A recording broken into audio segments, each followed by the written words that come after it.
Bien, chers amis, pour ceux pour qui cette heure est différente et difficile parce que c'est l'heure de la sieste, je vous suggère la manière dont font les capucins la nuit pour ne pas s'endormir. Ils se mettent debout. Voilà, donc si vous êtes tenté de fermer les yeux, vous vous mettez debout, mais normalement c'est quand même plus difficile de s'assoupir debout. Et si vous le souhaitez, levez la main pour ceux qui voudraient que je les réveille pour qu'ils puissent se mettre debout s'ils s'endorment. Voilà. Une conférence sur la chevalerie. Peut-être que le thème que j'ai choisi peut vous surprendre et vous pouvez vous demander s'il s'agit d'un thème prioritaire aujourd'hui. Et c'est pourquoi, en introduction, je voudrais vous donner une petite explication de mon choix. Celui-ci n'est pas dicté par un attrait purement historique, encore moins romantique. Nous voyons, à l'époque où nous nous trouvons, le malaise de tant de jeunes Français en mal d'identité et en quête d'identité. Ils ont été, au sens propre du terme, prolétarisés, coupés de leurs racines, au point qu'ils ne savent plus ce qu'ils sont, parce qu'ils ne savent plus d'où ils viennent, et ils ne savent pas où ils vont. Et nous croyons très à propos de vous proposer cette modeste esquisse de la chevalerie pour eux, afin de leur expliquer ce modèle humain que l'Église a donné aux hommes dans les pays chrétiens pendant des siècles. Mais d'une façon plus large, nous ne pensons pas simplement, en vous proposant cette conférence sur la chevalerie, à ces Français qui ont été déracinés. Nous pensons aussi à vous, chers amis, chers militants de Civitas, chers fidèles, car nous croyons que la figure du chevalier est une figure intemporelle. Certes, les circonstances ont évidemment beaucoup changé, mais l'idéal du chevalier doit demeurer dans nos cœurs comme étant l'idéal de l'homme chrétien. C'est une référence qu'il nous faut redécouvrir. C'est dans cette optique que nous prononçons cette conférence, proposer l'idéal chevaleresque aux militants de Civitas et aux fidèles de la tradition. Faut-il le dire, si l'adoubement des chevaliers était réservé aux hommes, l'esprit chevaleresque est un esprit qui doit être aussi celui des dames, dont le rôle, comme nous le verrons, a été absolument déterminant dans l'essor et dans le perfectionnement de la chevalerie. Comme malheureusement, le rôle des dames a été aussi majeur dans la détérioration et dans la décadence de la chevalerie. Un mot bibliographique, il y a un monument sur la chevalerie qui a été écrit par Léon Gautier, et il est impossible de ne pas faire référence à ce premier livre, écrit au XIXe siècle par un chartiste. Je voudrais citer également comment les catholiques ont bâti une civilisation du père William Statery, et la vie de Saint Bernard de Clairvaux par Valérie Radeau, l'Église et la femme par Colette Hiver, et l'histoire de l'Église de Rohrbacher. Ce sont les livres dans lesquels j'ai surtout puisé. Et maintenant, voici le plan que je vais suivre, plan qui s'inspire tout spécialement donc de ce monument qu'est le livre de Léon Gautier. Dans un premier temps, je vous parlerai des origines de la chevalerie, ensuite du code de la chevalerie, ce sera la deuxième partie, puis de la formation du chevalier et de son entrée en chevalerie avec le rituel de la chevalerie, et enfin du Christ chevalier et de Marie dans son rôle inspirateur de la chevalerie. Mais tout d'abord, donc, les origines de la chevalerie. La chevalerie n'est pas née par un décret que quelqu'un aurait posé. Elle ne naît pas comme un ordre religieux, comme par exemple les franciscains ont été fondés par saint François d'Assise. Elle n'a pas de fondateur. Elle est née, on l'a dit, comme l'art roman, c'est-à-dire qu'elle est née partout à la fois, comme un effet des mêmes aspirations et des mêmes besoins qui existaient dans les premiers siècles de la chrétienté. Et on a senti la nécessité de tempérer quelque chose de très brutal, de la force brutale qui existait chez les hommes dans la guerre. Elle est moins, la chevalerie, une institution qu'un idéal. Et cependant, en vous parlant de l'époque chrétienne, il faut rendre bien exactement les choses. En fait, la chevalerie a commencé à naître, je dirais, dans son origine, avant le christianisme.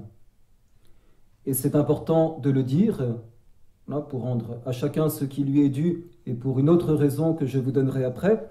La chevalerie, en fait, est née chez les païens, et dans un peuple païen particulier, qui est celui des Germains. On peut dire que Léon Gautier, par rapport à différentes hypothèses qui existaient sur la naissance de la chevalerie, a donné des arguments convaincants pour montrer que c'est vraiment chez les peuples germains que l'on doit situer l'origine de la chevalerie. Comment le sait-on? Eh bien, on le sait tout particulièrement par les descriptions qui nous viennent de César et surtout de Tacite dans les mœurs germaniques qu'il connaissait quand il y avait, au 1er siècle de l'ère chrétienne en particulier, ces grands combats qui existaient contre des peuples barbares qui cherchaient à passer le Rhin. Et donc nous avons cette description qui nous est donnée par Tacite d'une réunion, d'une assemblée dans les bois, d'une tribu germane. Au milieu se trouve un jeune guerrier d'une quinzaine d'années, et d'une façon qui est solennelle. Le jeune guerrier qui est au milieu de l'assemblée, au milieu de la clairière, on va lui remettre ses armes, c'est-à-dire on va lui remettre son bouclier, et puis on va lui remettre également son épée. Et c'est un véritable rite qui est très simple, qui est très grossier, et c'est un véritable rite, et à partir de ce moment-là, il est adulte et il devient soldat de cette tribu germanique. Et voilà. Et c'est vraiment là qu'il faut situer comme une sorte de façon un petit peu ritualisée et de façon un petit peu transcendante dont on va considérer celui qui passe à l'âge adulte pour en faire un soldat de sa tribu. Et voyez-vous, ce n'est pas... La réflexion est faite par cet auteur qui s'appelle Colette Hiver, qui est, je pense, une femme très intelligente du XXe siècle, qui a écrit beaucoup d'excellents livres. Et donc elle a écrit un livre sur l'Église et la femme. Et dans ce livre, elle a une réflexion très intéressante pour dire que ce n'est pas par hasard que c'est chez les Germains, plutôt que dans un autre peuple de l'Antiquité, que la chevalerie est née d'une façon, voilà, comme je viens de vous le dire. Pourquoi? Eh bien parce que Colette Hiver, se servant d'un certain nombre d'ouvrages de référence, va montrer que si on regarde le statut de la femme chez les peuples antiques, que si l'on compare la gauloise avec la juive, avec la grecque, avec, eh bien, il y a vraiment une particularité qui existe chez les Germains, et cette particularité, c'est que c'est le peuple païen où la femme était la mieux respectée dans toute l'Antiquité. Voilà les exemples qui sont donnés. Certains vous feront sourire, mais ils signifient vraiment quelque chose. La femme préside au festin. Mieux que cela, la femme verse la bière dans les coupes. La femme assiste chez les Germains le prêtre dans les sacrifices. Son nom, on le prononce pour protéger contre la divinité des ennemis. Et puis, d'une façon qui est plus intéressante encore, les Scandinaves, comme les Germains, sont monogames. Ils ont une véritable puissance. La femme a une puissance sur l'homme émerveillé devant elle. Elle est interrogée, elle est consultée dans des circonstances graves comme étant un oracle. Elle a une personnalité juridique. Et cela, tout cet ensemble de choses et cette espèce de considération qu'on a pour la femme dans l'Antiquité, on ne le trouve que chez les Germains. Et vous voyez, eh bien, cette compréhension, cette intelligence, on dirait, qui peut venir de différents facteurs, mais je ne veux pas être trop long, de cette intelligence de la femme et de ce que doit être le rôle de la femme dans la société, et indique une intelligence du cœur, je pense, qui est là. Et cette intelligence du cœur rentre en harmonie avec le fait que quelque chose de noble, quelque chose de chevaleresque commence à exister dans ce peuple. Mais c'est évidemment à l'état très, très embryonnaire, très rustre, mais c'est de cette petite flamme que l'Église va se servir et que l'Église va utiliser et que l'Église va christianiser pour pouvoir petit à petit faire de ceux qui sont vraiment des brutes, hein, c'est-à-dire les hommes guerriers des premiers siècles, va faire des chevaliers, va faire des hommes qui ne perdront rien de leur virilité et qui, ne perdant rien de leur virilité, en même temps sauront christianiser la force. Je vous cite, alors, vous voyez, cette première, dans cette origine de la chevalerie, vous voyez, quand on passe à l'ère chrétienne, il va y avoir une dispute entre différents grands noms des intellectuels chrétiens des premiers siècles, hein, d'une façon un petit peu large, sur la possibilité de la guerre. Est-ce que, quand on est chrétien, on peut être guerrier? Est-ce que la guerre est baptisable? Et vous avez des opinions assez contraires qui ont été émises à ce sujet-là. Donc je traite un petit peu de cette question parce que vous pourriez sinon rester avec cette interrogation, est-ce que la guerre est baptisable finalement? Et ce qu'il faut dire, c'est que l'Église déteste la guerre. L'Église déteste la guerre.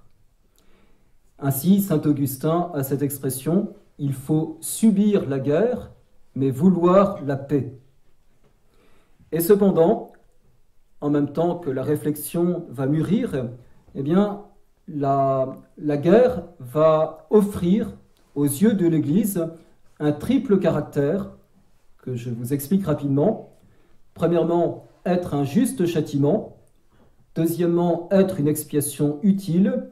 Et troisièmement, être une préparation providentielle.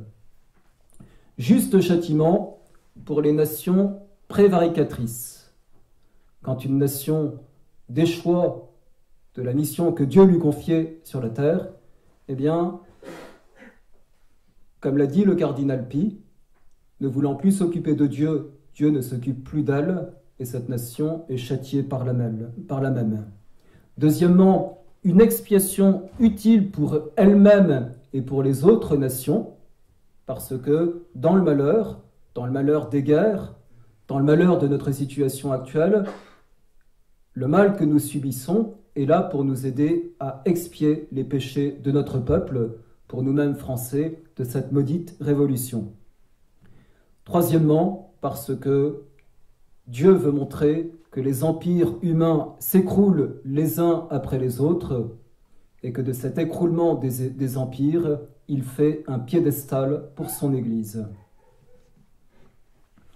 Mais, donc, vous voyez, l'Église reconnaît que le mal de la guerre est cependant un mal qui est parfois nécessaire.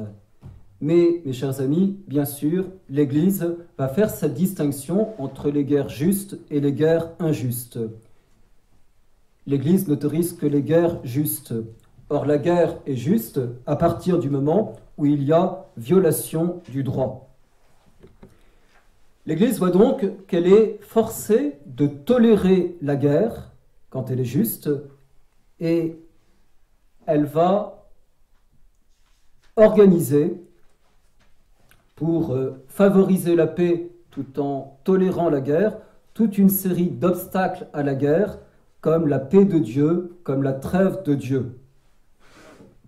Je voudrais vous citer Saint Bernard, qui a un rôle très important dans le développement de cette controverse que je suis en train de dire, parce que Saint Bernard est à l'origine de la règle de cet ordre célèbre qui est l'ordre du Temple, l'ordre des Templiers. Et voilà ce que Saint Bernard a écrit au sujet des Templiers au Concile de Troyes. Ils peuvent combattre les combats du Seigneur, ils le peuvent en toute sécurité, les soldats du Christ. Qu'ils tuent l'ennemi ou meurent eux-mêmes, ils n'ont à se concevoir aucune crainte. Subir la mort pour le Christ ou la faire subir à ses ennemis, il n'y a là que de la gloire et point de crime. Ce n'est d'ailleurs pas sans raison que le soldat du Christ porte un glaive, mais c'est pour le châtiment des méchants et la gloire des bons. S'il donne la mort à un malfaiteur, le soldat n'est pas homicide, mais, excusez le mot, malicide. Et il faut voir en lui le vengeur qui est au service du Christ et le libérateur du peuple chrétien. Et donc, dans la bouche de Saint Bernard, il y a ces distinctions qui sont posées. Oui, il y a une guerre juste, et on peut même se sanctifier comme guerrier quand on lutte pour notre Seigneur Jésus-Christ et quand on lutte contre les ennemis du Christ et de l'ordre divin. Donc l'Église ne s'est jamais crue en droit de crier à la guerre « halte ». L'Église n'a jamais dit, sauf au Concile Vatican II, plus jamais la guerre. Pacifisme stupide. L'Église, mes chers amis, devait-elle empêcher Clovis de fonder cette unité franque qui devait être si favorable à la grande unité chrétienne? L'Église devait-elle empêcher Charles Martel de préserver tout l'Occident chrétien de la barbarie orientale? L'Église devait-elle amortir l'ardeur de Pépin qui donna au trône de Pierre sa solidité temporelle? L'Église devait-elle lier les bras de Charlemagne qui d'une main rejetait les musulmans sur l'Èbre et de l'autre étouffer le paganisme germain? L'Église, devant l'incessante menace de l'islam, devait-elle professer la doctrine insensée des albigeois qui déclaraient qu'il fallait considérer comme homicides tous les prédicateurs de la croisade contre les Sarrasins? Non. L'Église comprenait que la guerre qu'elle haïssait était cependant parfois une nécessité pour la légitime défense et pour la justice. Ne pouvant empêcher la guerre, elle a christianisé le soldat. Et de là vient l'origine de la chevalerie, qui est, c'est une définition, la forme chrétienne de la condition militaire. La forme chrétienne de la condition militaire, c'est, toujours une définition, la force armée au service de la vérité désarmée.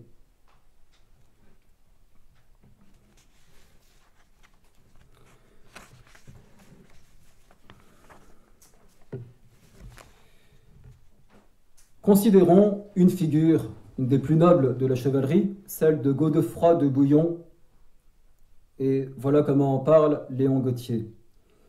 Si je le contemple dans un combat sous les murs de Jérusalem, si j'assiste à son entrée dans la ville sainte, si je le vois ardent et beau, puissant et pur, vaillant et doux, humble et fier, refusant de porter la couronne d'or dans cette ville sacrée où Jésus avait porté la couronne d'épines, je comprends alors qu'il importe peu de qui il est suzerain ou de qui il est vassal, indépendamment du droit féodal, je dis de lui, voilà le chevalier.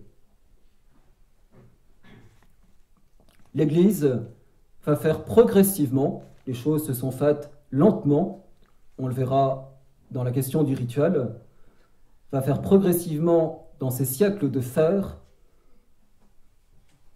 de l'adoubement comme le 8e sacrement ou peut-être comme le 2e baptême. Le baptême de l'homme de guerre et le chevalier vont former entre eux une corporation. En tant que chevalier, tous les chevaliers sont égaux. Le plus humble d'entre les chevaliers est l'égal du chevalier roi. Et par ailleurs, les chevaliers dans les guerres qui les opposent avaient la certitude de l'existence des vertus chevaleresques chez ceux qui s'opposaient à eux, la courtoisie.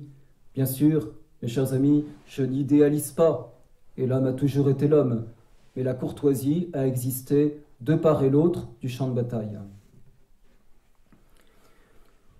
Comment l'idéal chevaleresque a-t-il pu pénétrer et triompher de ces rudes hommes du 9e, du 10e, du 11e siècle? Il a fallu du temps. Mais, chers amis, retenons aussi la leçon de l'histoire. Rien ne s'improvise, c'est la loi de l'histoire. Le chevalier n'apparaît achevé, parfait, radieux, que dans la plus ancienne rédaction de la chanson de Roland, c'est-à-dire dans la 2e partie du XIe siècle. La chevalerie existe, et elle existe vraiment dans son idéal, avec la conscience que les chevaliers ont de ce qu'ils ont, lorsque Urbain II précipite la chrétienté sur le tombeau du Christ, vers le tombeau du Christ, pour la première croisade. Je vous donne cette belle phrase de Léon Gautier. L'épanouissement de la chevalerie dans la légende, c'est Roland. Dans l'histoire, c'est Godefroy de Bouillon. Il n'est pas de nom plus haut que ces deux noms. Je fais maintenant une petite transition entre cette première partie sur les origines de la chevalerie avec la deuxième partie qui va nous arrêter un petit peu plus longtemps sur le code de la chevalerie. Quelle est cette transition? C'est que, vous voyez, cette espèce de sauvagerie, de brutalité des soldats du paganisme et des soldats des premiers siècles chrétiens va devenir ce qu'on a appelé la prouesse. Et la prouesse est une vertu. Mais la prouesse appelait elle-même d'autres vertus qui vont devenir comme l'apanage de ces chevaliers. La loyauté d'abord.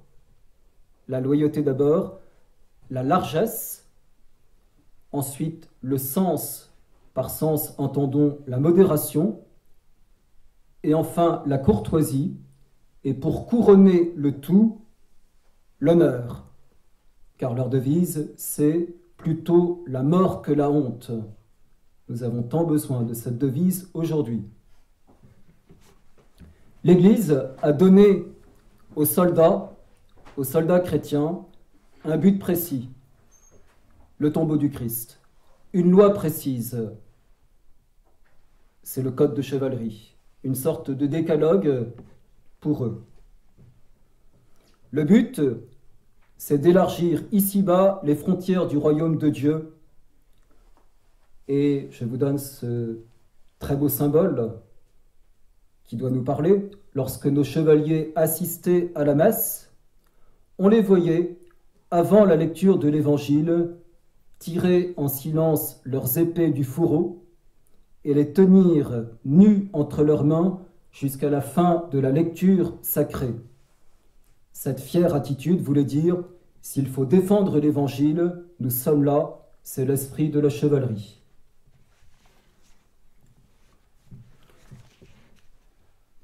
Voilà, maintenant je passe donc à la question de ce code de la chevalerie. Et j'essaierai de vous donner ces 10 commandements du chevalier et puis de les commenter un petit peu.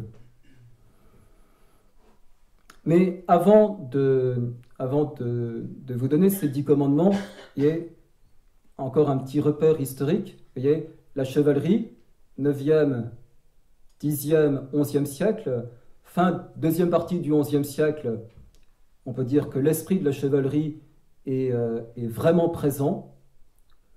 Et ensuite, vous voyez, 12e, belle chevalerie, 13e siècle, la chevalerie, malgré le superbe exemple de Saint-Louis, se dégrade. Et pourquoi le superbe exemple de Saint-Louis devient presque rare au XIIIe siècle? Eh bien, il faut le dire, ce sont les romans de la table ronde, ce sont les élégances d'un amour facile qui vont commencer à occuper la place. La femme a été remarquablement honorée par la chevalerie, remarquablement honorée. Je pense que jamais les rapports qui paraissent si difficiles aujourd'hui, hommes-femmes, ont été aussi beaux que ceux qui existaient dans la chevalerie. Mais à partir du moment où la femme, peut-être pas uniquement la femme, mais profitant finalement de cette position un petit peu privilégiée qui lui était faite à maniérer les choses, eh bien, qu'un côté mièvre s'est installé. À partir de ce moment-là, la chevalerie, l'esprit de la chevalerie s'est dégradé. Je cite Léon Gautier, « On ne saura jamais combien ce cycle de la table ronde nous a fait du mal. Il nous a polissés, mais amollis. Il nous a enlevé notre antique objectif qui était le tombeau du Christ. » Au lieu d'avoir cette primauté du tombeau du Christ et donc de la chrétienté, on combattait pour les dames. Voilà maintenant donc les 10 commandements de la chevalerie. Premier commandement, tu croiras à tout ce qu'enseigne l'Église et observeras tous ses commandements. Deuxièmement, tu protégeras l'Église. Troisièmement, tu auras le respect de toutes les faiblesses et t'en constitueras le défenseur. Quatrièmement, tu aimeras le pays où tu es né. Cinquièmement, tu ne reculeras pas devant l'ennemi. Sixièmement, tu feras aux infidèles une guerre sans trêve et sans merci. Septièmement, tu t'acquitteras exactement de tes devoirs féodaux s'ils ne sont pas contraires à la loi de Dieu. Huitièmement, tu ne mentiras point et seras fidèle à la parole donnée. Neuvièmement, tu seras libéral et feras largesse à tous. Dixièmement, tu seras partout et toujours le champion du droit et du bien contre l'injustice et le mal. Voilà, donc je les prends rapidement l'un après l'autre. Donc le premier commandement, évidemment, c'est le plus sacré. Comme il y a la première table et la deuxième table dans la loi de Moïse, eh bien on peut dire que la première table de la chevalerie, ce sont les 2 premiers commandements, je crois. Voyez, on ne peut être chevalier sans être chrétien et sans avoir la foi. Certes, on voit certains chefs musulmans, comme Saladin par exemple, qui ont certains aspects, certaines qualités un petit peu chevaleresques. Mais ne nous illusionnons pas, et ce sont plus des vertus naturelles que vraiment l'esprit chevaleresque. La foi de ces hommes, chers amis, j'insiste sur tous les mots, parce que nous avons tant besoin de nous remplir de ce qu'ils contiennent. La foi de ces hommes qui vont tout quitter pour partir, en général sans espoir tellement de revenir vers Jérusalem, leur foi est forte, leur foi est virile, leur foi se prouve par l'engagement, leur foi se prouve par les actes. D'un seul élan, ils partent et ils sont prêts à verser leur sang pour le Christ. Jamais une race comme celle des chevaliers n'a autant été pénétrée de l'idée de Dieu. Et la chevalerie est avant tout fondée sur la foi en Dieu et en Dieu Jésus et dans la prière. La dévotion au Christ est accompagnée de celle de la très sainte Vierge Marie, dont j'espère bien avoir le temps de vous dire le rôle capital dans la fondation de la chevalerie. Et la chevalerie, mes chers amis, elle est simple et elle est virile. Elle ne dégénérera, comme je l'ai dit, en mièvrerie que par la suite.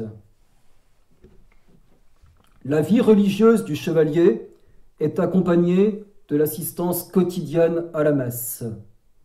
en particulier avant la bataille et sur le champ de bataille, comme la confession. Avant tous les actes solennels de leur vie et avant la bataille, les chevaliers prient. Leur abnégation consiste en ce programme: le peuple défendre et leur sang pour la foi épandre. Ils vivent en offrant leur vie. Mes chers amis, ce sont des choses simples que je vous dis, c'est un idéal. C'est la grandeur de l'homme chrétien, c'est la grandeur de ce modèle, le plus beau de tous ceux qui a existé, que l'Église a proposé aux hommes.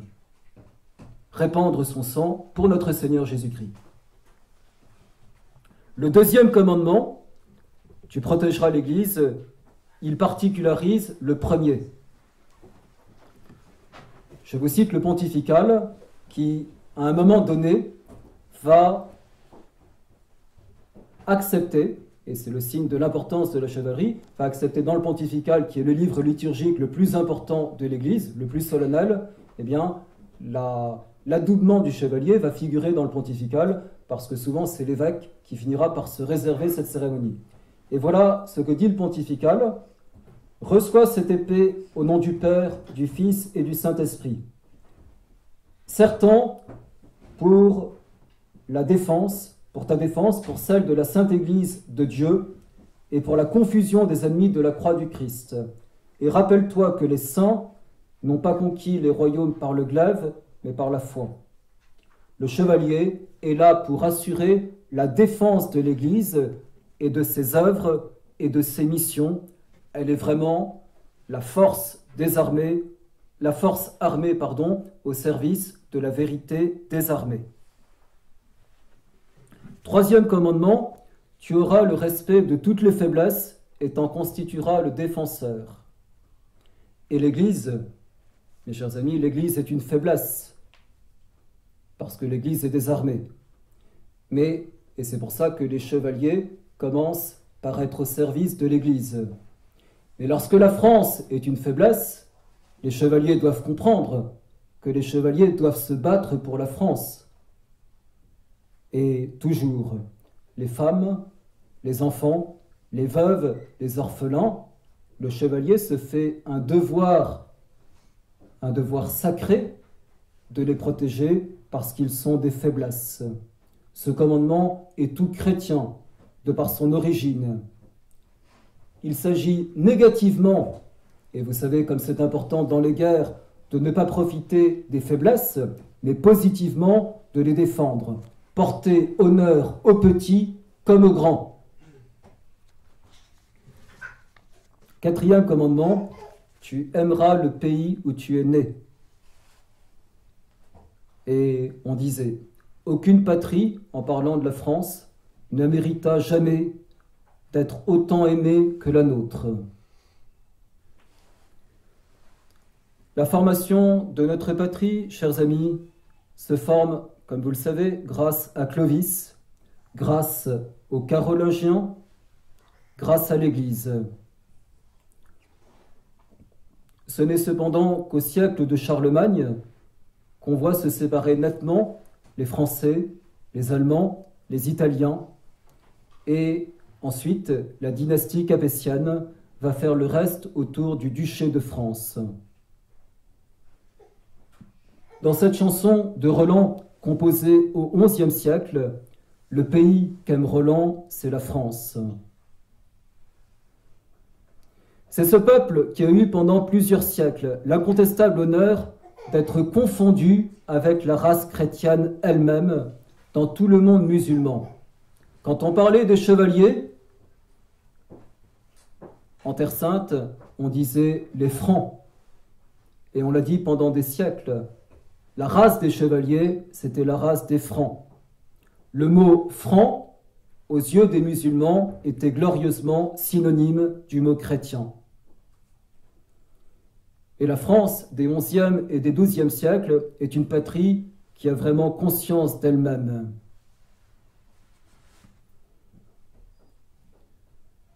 Pensons, vous voyez, à ce magnifique passé qui est le nôtre. et sentons-nous redevables, comme des héritiers, de ce magnifique passé qui est le nôtre. Nous l'avons reçu, ce pays, et nous devons le transmettre. Et les choses ne se font pas comme cela s'il n'y a pas une véritable ardeur, ardeur de soldat chrétien, ardeur de chevalier. Tu aimeras le pays où tu es né, tu ne délaisseras pas ton pays et tu ne fuiras pas ton pays parce que ton pays va mal. Si ton pays va mal, tu dois d'une façon toute particulière ton devoir vis-à-vis de lui. Et tu es un homme méprisable si, alors que ton pays est dans le caniveau, tu le laisses dans le caniveau.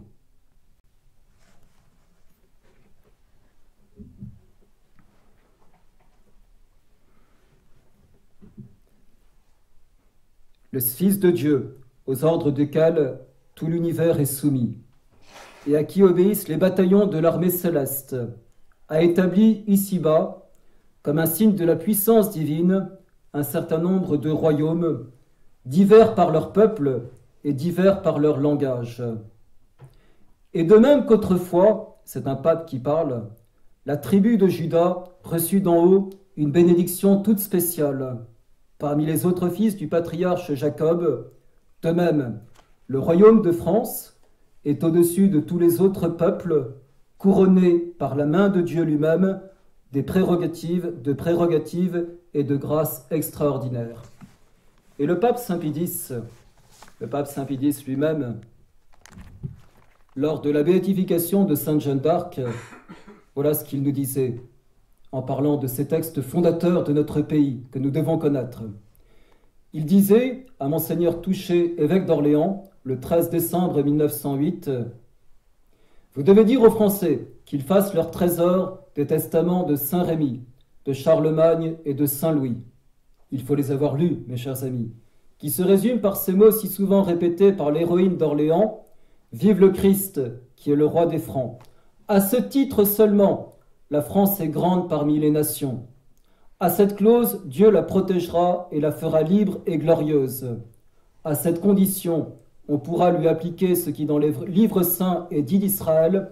Personne ne s'est rencontré qui insulte ce peuple, sauf quand il s'éloigne de Dieu. » Cinquième commandement, tu ne reculeras pas devant l'ennemi. Courage, courage chevaleresque, au confluent, pour bien le comprendre, de 4 traditions. La tradition romaine, certes, la tradition gauloise, la tradition franque, mais couronnée par la tradition chrétienne, des vertus naturelles surnaturalisées. Les chevaliers redoutent, plus que tout, d'être regardés comme des lâches. Rappelez-vous la chanson de Roland. Les chevaliers méprisent les archers, méprisent les flèches et les javelots qui sont couards, car ils n'osent s'approcher, ceux qui ne dégainent pas l'épée. La christianisation se fait par combattre et Dieu vous ira aider. Voici la mort qui descend sur nous, mais comme il sied aux braves, mourons en combattant. Mes chers amis, plutôt la mort que la honte, plutôt la mort que l'esclavage. Vous sentez la nécessité de telles devises aujourd'hui? Plutôt la mort que la honte, plutôt la mort que l'esclavage, être capable d'aller jusqu'au bout de nous-mêmes pour ne pas nous laisser illotiser par les oligarchies sataniques. Sixième commandement, tu feras aux infidèles une guerre sans trêve ni merci. Le véritable emploi du courage chevaleresque, le seul usage qui en parut vraiment légitime aux yeux de nos pères, c'était la lutte contre les Sarrasins. Guerre acharnée, duel sans fin. Plusieurs se scandaliseront de tant de colère, mais ils en parlent à leur aise, et nos pères, mieux que nous, savez le danger que l'islam fait courir à la chrétienté, n'est-ce pas?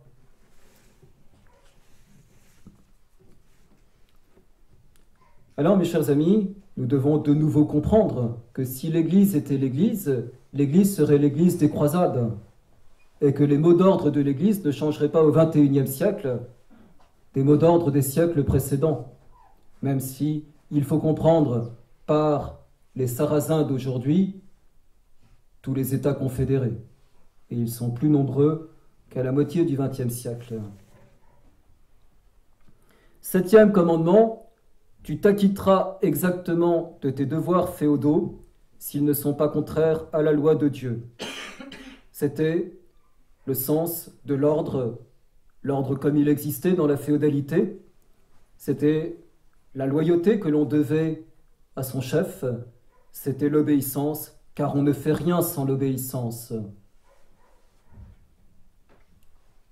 Et je voudrais dire ici, comme commentaire, mes chers amis, que on a dit des Français, on dit des Français aujourd'hui parce que on veut qu'ils n'aiment pas la France. On dit des Français que les Français sont des désobéissants, des anarchistes, qu'ils ont toujours été de cette engeance. Et mes chers amis, le peuple, qui est le peuple qui a envoyé le plus de missionnaires dans la terre entière, le peuple qui a bâti les plus belles cathédrales de toute la chrétienté, le peuple qui a été au service de l'Église d'une façon si particulière, n'est pas comme celui qu'on vous décrit. Oui, nous devons être des modèles d'obéissance et nous devons être fiers de notre pays et savoir que nous n'avons pas à rougir de nos pères et que le patriotisme, nous devons le transmettre à nos enfants.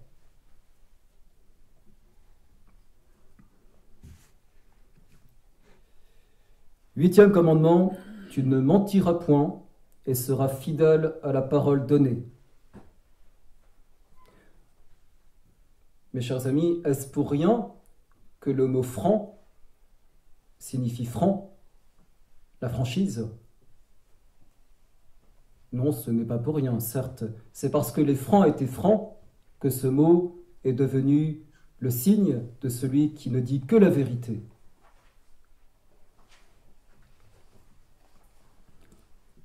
Et c'est un des plus beaux éloges qu'on faisait, qu'on faisait de la noble France.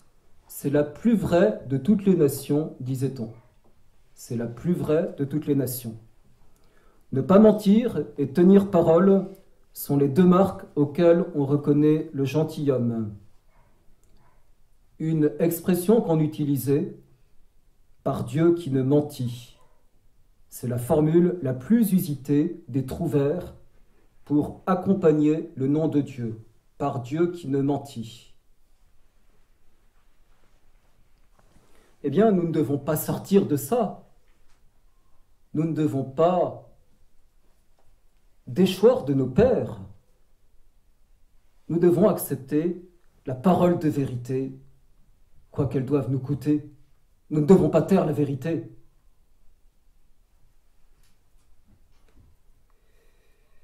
Neuvième commandement, tu seras libéral.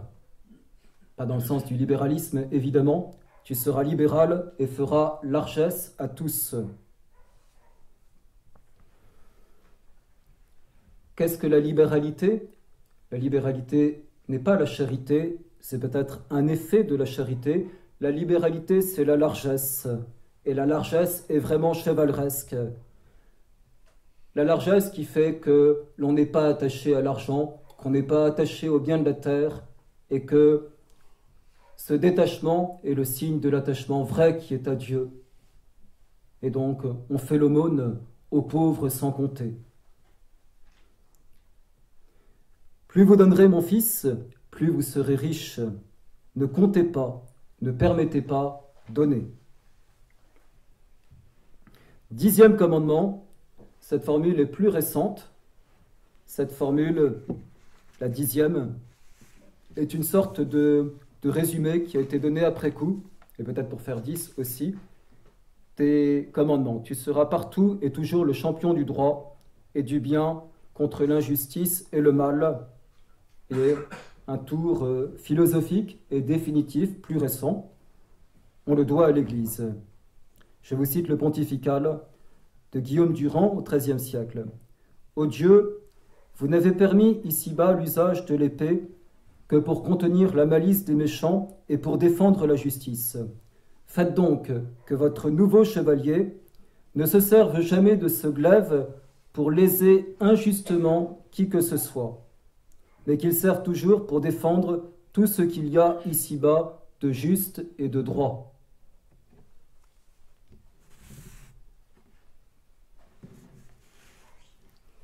Voilà, XIIe siècle, enfin XIe, XIIe siècle, apogée de la chevalerie. Le XIe en a été l'adolescence, le XIIIe, le début de sa décadence, comme je vous ai dit, surtout à cause de cette mièvrerie qui vient des romans de la table ronde, voilà, et qui prend la place de ces chansons sobres, classiques et viriles qui existaient auparavant, hein, dont on peut dire que la chanson de Roland constitue l'exemple le plus connu. Il y a comme une sorte de romantisme du Moyen-Âge, comme il y a eu un romantisme du XIXe siècle, une décadence de l'esprit français, voilà, et nous devons être en garde contre cet esprit. Je dois citer, vous voyez, ici, après vous avoir parlé donc de ce décalogue de la chevalerie, de ces 10 commandements de la chevalerie, je dois vous citer ceux dont il faut défendre l'honneur et qui ont été, je dirais, les plus beaux exemplaires de la chevalerie et qui sont ces ordres de moines soldats, dont l'ordre du Temple, l'ordre des Templiers, et il y en a d'autres aussi, qui, vous voyez, ont vraiment donné quelque chose qui est d'absolument unique dans l'histoire de l'Église, il y a des moines et des soldats, sans que l'on pense qu'il y ait une sorte d'opposition entre celui qui prie, l'homme de paix par excellence, et celui qui guerroie pour notre Seigneur Jésus-Christ, pour la justice et pour le droit. Et l'on a raison de s'émerveiller devant ces hommes qui avaient fait les 3 vœux de pauvreté, de chasteté, d'obéissance, et qui avaient donné leur vie pour notre Seigneur Jésus-Christ, et qui furent en même temps parmi les plus valeureux défenseurs de la chrétienté et du tombeau du Christ.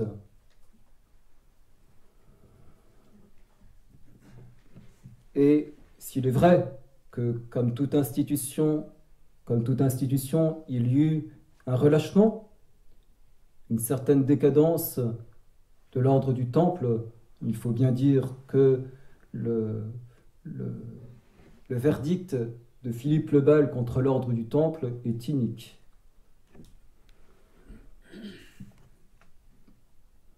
Méfions-nous du luxe, méfions-nous de l'argent, méfions-nous de tout ce qui vient atteindre et relâcher la virilité, sans laquelle il n'y a pas de sainteté.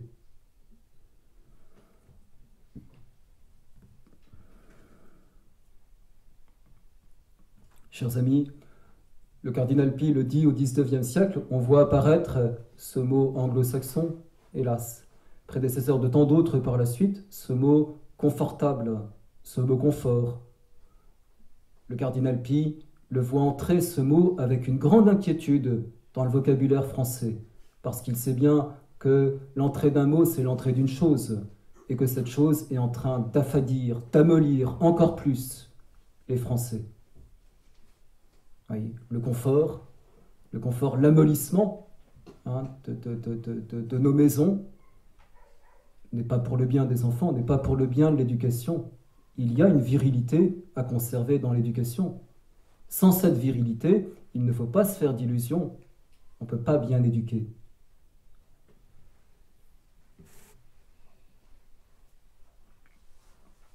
Alors parlons justement, c'est une transition, parlons justement disons quelques mots en tout cas, de l'éducation du chevalier.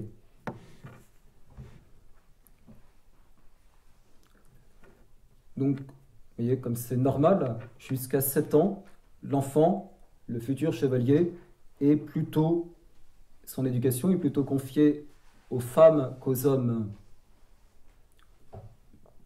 Mais, dois-je le dire, ce n'est pas parce que l'éducation des petits-enfants est naturellement plutôt confiée aux femmes qu'aux hommes que cette éducation ne va pas être déjà, pour les garçons, pour les petits garçons, ne va pas être déjà une éducation vraie, une éducation de ceux qui seront des futurs hommes, une éducation qui sera virile.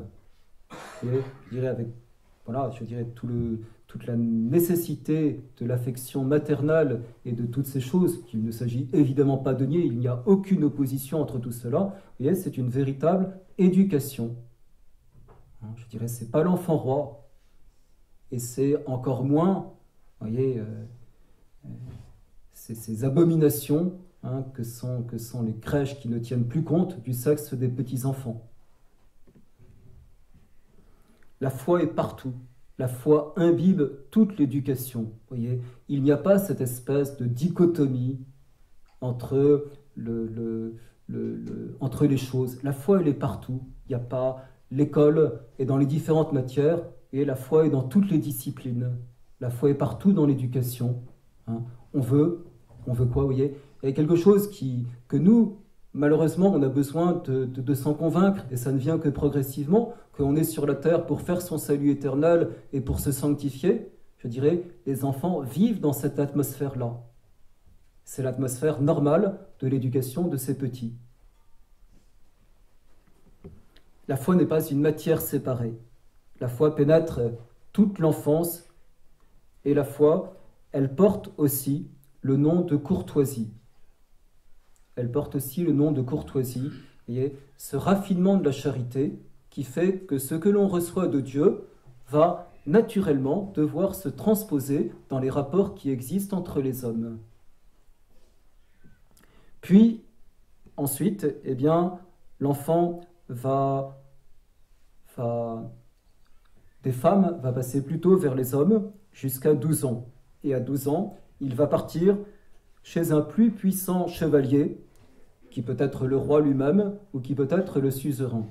Et il y a une chose que je voudrais dire, mes chers amis, à ce niveau-là, c'est que nous ne sommes pas dans des époques d'adolescence qui ne finissent pas, d'adolescence jusqu'à 30 ans, comme on le voit tellement aujourd'hui. Non, je dirais, comme je le dirais tout à l'heure, l'adoubement, et l'adoubement, il est donné quand on a un homme en face de soi, l'adoubement se fait d'une façon fréquente à 15 ans. On est homme à 15 ans, on guerroie à 15 ans.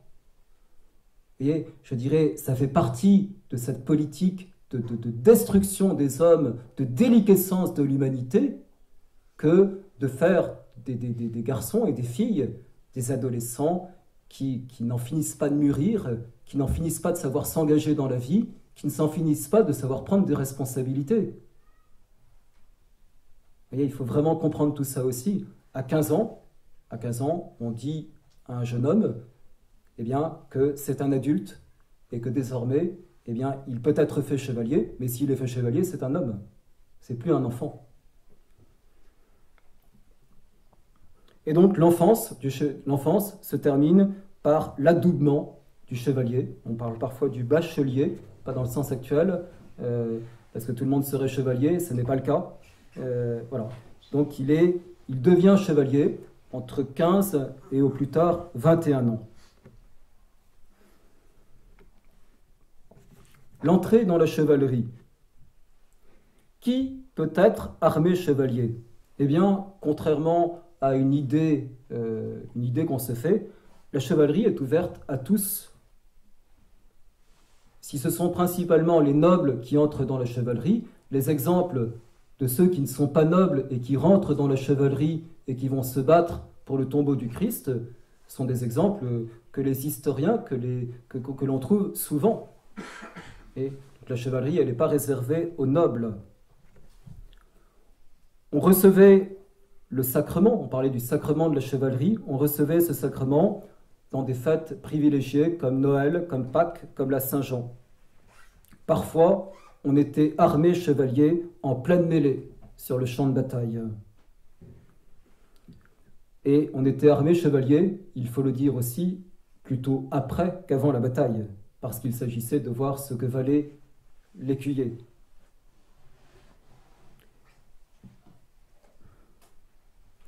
Qui peut adouber?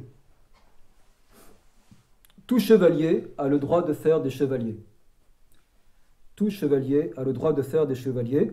Si c'est souvent le père qui adoube, et c'est très beau, le fils qui reçoit l'adoubement de son père, eh bien, on voit de plus en plus les évêques qui vont adouber. On voit le pape qui va adouber. Donc on voit bien, vous voyez, il y a trois rituels principaux et il y a un rituel romain. Donc le pape adoube. On a vu aussi, si c'est amusant, je le dis, on a vu des femmes adouber. Des femmes qui ont fait l'adoubement. Et puis on a cet épisode que je ne peux pas résister de vous donner de la chanson de Roland. On a le fils d'Olivier, Galien, qui arrive avec Charlemagne sur ce champ de bataille où il ne reste plus que des morts et qui demande à être adoubé par un mort. Galien est adoubé par Roland. Charlemagne lève la main de Roland et la fait tomber sur l'épaule de Galien, le fils d'Olivier. Il est adoubé par Roland mort. Comment est-on fait chevalier? Eh bien, donc je le décrirai tout à l'heure davantage par le rituel. On est fait chevalier par la remise de toutes les armes qui deviennent des symboles du chevalier pour lui exprimer ce qu'il doit être.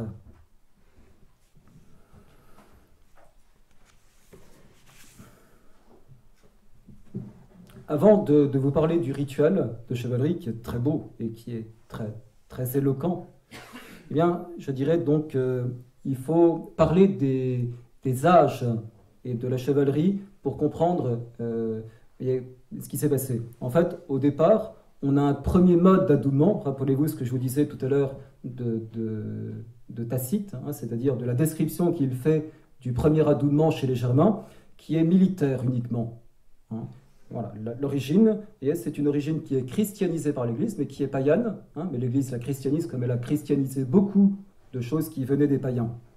Le deuxième mode, quand l'Église et quand la religion chrétienne commence à prendre de plus en plus d'emprise sur les hommes, le deuxième mode est religieux, mais c'est encore un mode laïque. C'est-à-dire que les chevaliers militaires s'adoubent entre eux, avec une référence qui est faite à Dieu et à Jésus-Christ. Et le troisième mode devient un mode liturgique, comme je vous dis, il est présent dans le pontifical. J'aurais bien envie je regarde l'heure, j'aurais bien envie de vous lire un petit peu le récit, parce que c'est très beau, et ce prêtre américain qui s'appelle Stateris, maintenant il était d'origine irlandaise, dans ce livre récent qui s'appelle en français « Comment les catholiques ont bâti une civilisation », et il donne une description, j'en ai une ici, une autre de Rohrbacher. C'est vraiment très beau. C'est un peu long peut-être. Allez, je commence, on verra bien. Les lourdes portes de chêne se fermèrent avec fracas derrière lui, et les barres métalliques s'abattirent dans leurs encoches, interdisant l'entrée à tous. La veillée d'armes de son admission dans la chevalerie avait commencé. Il était seul maintenant, seul avec Dieu. Le silence nocturne protégerait l'intimité de sa prière pendant ces heures sacrées. Agenouillé sur le dallage de pierre de l'église gothique, il regardait la silhouette de l'immense crucifix dressé derrière l'autel. Les torches fixées au mur de pierre brûlaient lentement, leur lumière se reflétant sur son épée et luisant sur la cotte de maille et sur le aume placé sur le marchepied élevé devant lui. Il ferma les yeux, sa main s'affermit sur la poignée en croix de son épée. Le moment tant attendu était enfin arrivé. Et donc on commence par une nuit de prière complète, et pendant cette nuit de prière, on n'avait pas le droit de s'asseoir. On était soit debout, soit à genoux.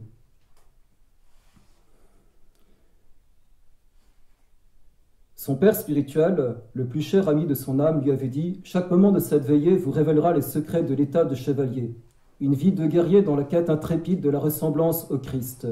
Pour atteindre ce but, vous devez conserver la maîtrise du corps, toujours conscient de votre faiblesse d'homme et toujours vigilant face au tentateur. Le jeûne de 24 heures qui précède la messe d'adoubement vous rappellera cela. La chevalerie vous appelle constamment à vous purifier du péché. C'est ce qu'un symbolise le bain cérémonial que vous prendrez avant de commencer la veillée.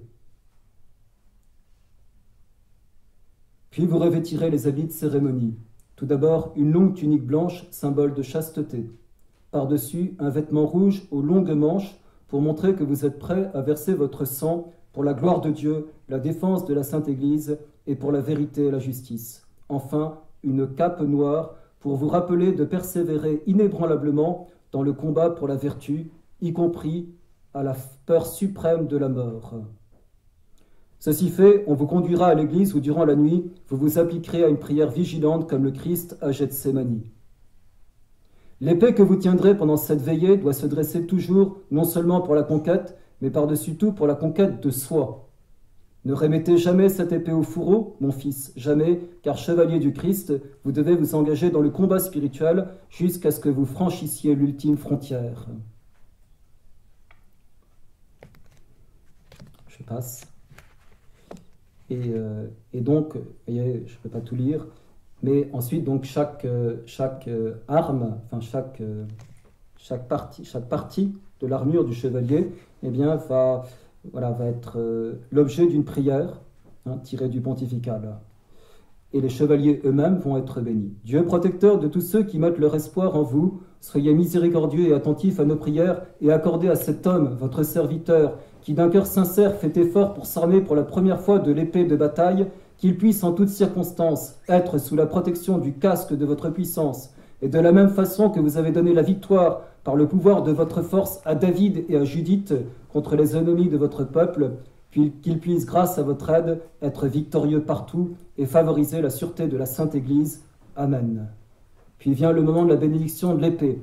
Entendez nos prières, nous vous en supplions au Seigneur, et daignez, de la droite de votre majesté, bénir cette épée, de laquelle votre serviteur désire être saint, afin qu'il puisse être le défenseur des églises, des veuves, des orphelins, de tous les serviteurs de Dieu, contre la férocité des païens, et puisse-t-elle inspirer stupeur et effroi à tous ceux qui voudraient le prendre au piège, lui assurant loyauté dans l'action et justesse dans la défense. Amen, tonnèrent tous les présents. Puis il aspergea le bouclier, Seigneur Dieu, sauveur du monde, sans qui le salut de l'homme serait vain. Prêtez l'oreille à notre humble prière et répandez le don de votre bénédiction sur cet écu, protection du corps humain, afin que celui qui le porte à son côté pour sa défense puisse vous avoir comme son bouclier et sa sauvegarde contre les ennemis de l'âme et du corps. Ainsi, fortifié et protégé de tous côtés, il pourra bénir le nom de votre gloire en toutes ses entreprises. Amen. Etc. Quelle noblesse, quelle beauté, quelle force. Et ces prières, ritualiser l'homme, ritualiser le modèle de l'homme chrétien que l'Église a façonné à travers ces siècles de foi. Aux chausses sont attachés les éperons d'or. Désormais, le chevalier devait être docile à l'éperon divin. Que son cheval a ses coups d'éperon, aussi docile à l'éperon divin que son cheval a ses coups d'éperon. Et enfin, donc, la collée ou la pommée, c'est-à-dire soit un vigoureux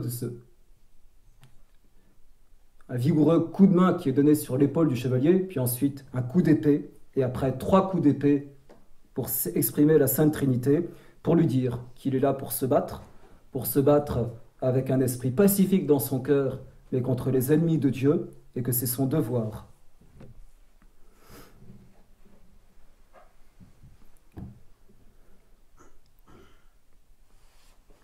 Chers amis, maintenant,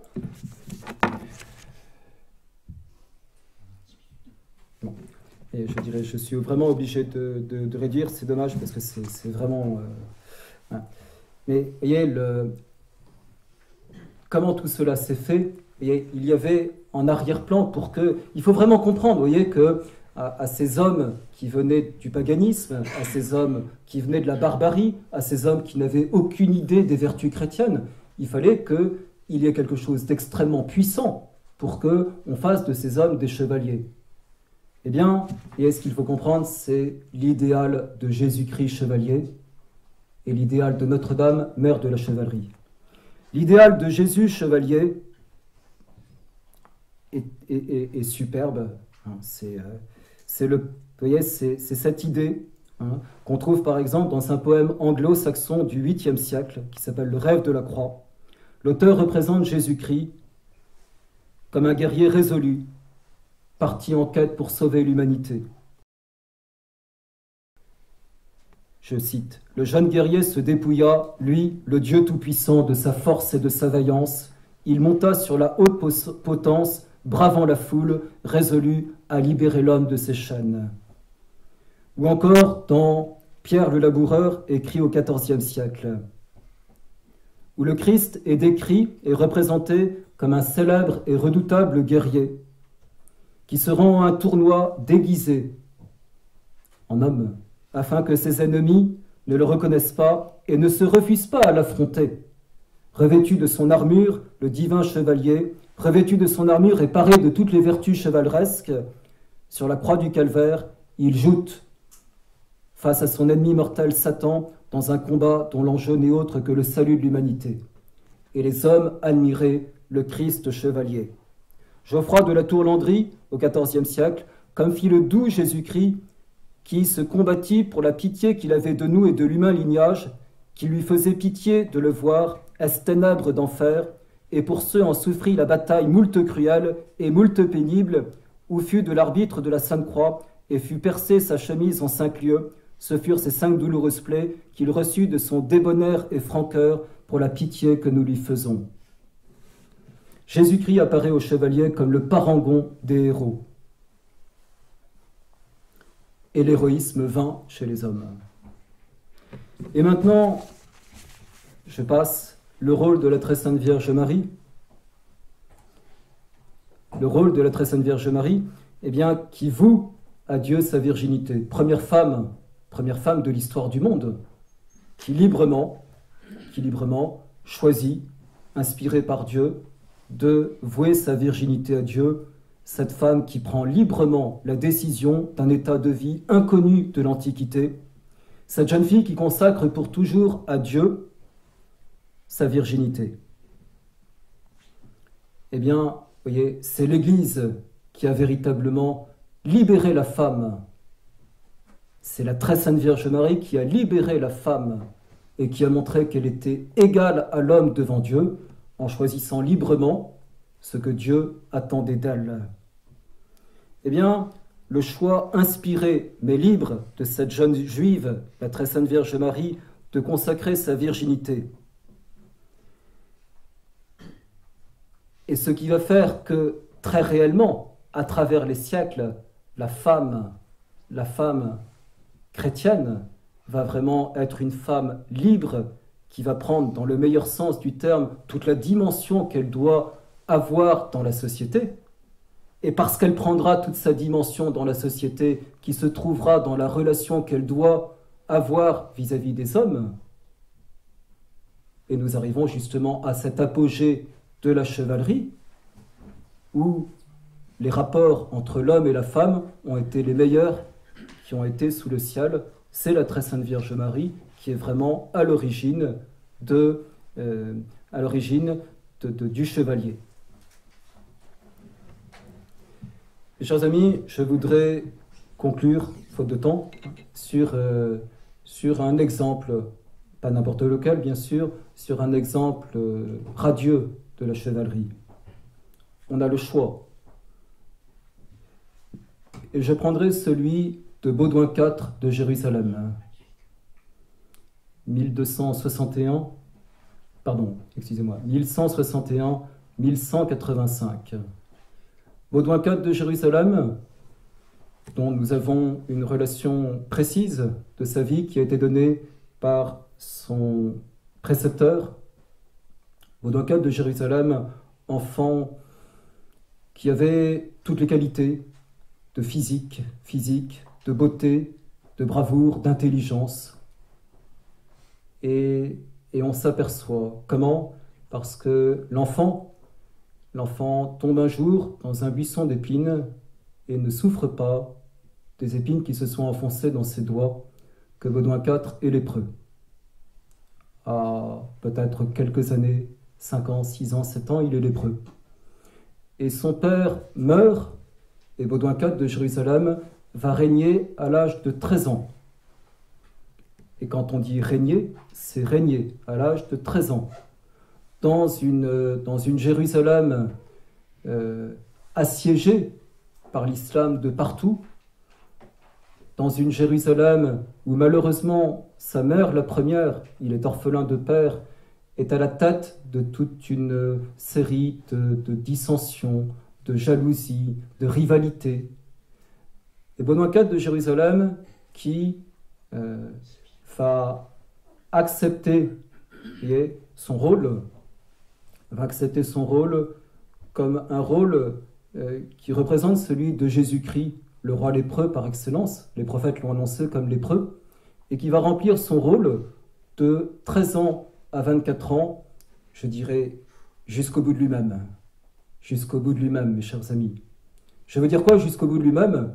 Eh bien, par exemple, jusqu'à prendre la tête de ces chevaliers en nombre dérisoire par rapport aux armées musulmanes et combattant contre les chevaliers, eh bien, lorsque il revient de la bataille et qu'on lui retire ses gants, on voit au fond des gants, pardonnez-moi, ses doigts qui sont tombés. Parce que la lèpre continue son travail d'affaiblissement de lui-même. Mais on a l'impression que plus son corps s'affaiblit, plus son âme, plus sa volonté, plus le don du Christ qu'il fait à lui-même augmente. Et lorsqu'il perdra sa main droite, il apprendra à se battre de sa main gauche pour pouvoir continuer la lutte. Et lorsqu'il perdra ses 2 bras, il continuera à se faire porter sur le champ de bataille, d'abord sur une chaise à porteur et ensuite sur une civière, pour pouvoir continuer son rôle de chef de guerre, pour continuer son rôle de roi. Et lorsqu'il perdra ses yeux, il continuera à régner, et à régner jusqu'au bout, pour accomplir son rôle, son devoir. C'est un exemple de ce qu'est la chevalerie. C'est un exemple de ce que doit être le chrétien. C'est un exemple de ce que l'on doit proposer aux hommes d'aujourd'hui, sans avoir peur de le proposer aux hommes d'aujourd'hui, parce que nous avons besoin d'un idéal, l'idéal du Christ, l'idéal du chevalier, l'idéal de celui qui comprend enfin qu'il doit sortir de lui-même, arrêter de penser à lui, arrêter de s'ausculter pour pouvoir se donner totalement à sa mission pour le Christ, à sa mission pour son pays, à sa mission pour pouvoir être de la seule race dont il vaut la peine d'être sur la terre, qui est la race des sauveurs, sauveurs comme le Christ. Merci.